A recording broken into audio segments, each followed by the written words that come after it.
পঞ্চম শ্রেণীর শিক্ষার্থী বন্ধুরা, আজ আমি তোমাদের গণিত বইয়ের 131 নম্বর পৃষ্ঠার 5 নম্বর প্রশ্নের সমাধান নিয়ে আলোচনা করব।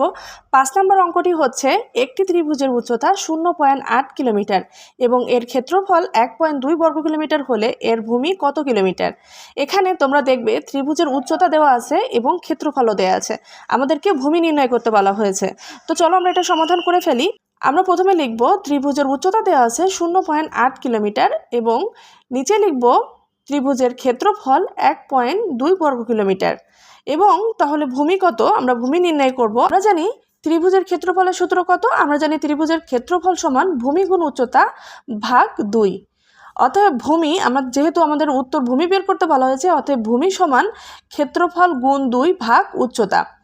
এখন ক্ষেত্রফল কত, ক্ষেত্রফল দেওয়া আছে 1.2 বর্গ কিলোমিটার, তাহলে 1.2 গুণ 2 ভাগ উচ্চতা কত দেওয়া আছে, উচ্চতা দেওয়া আছে 0.8 কিলোমিটার।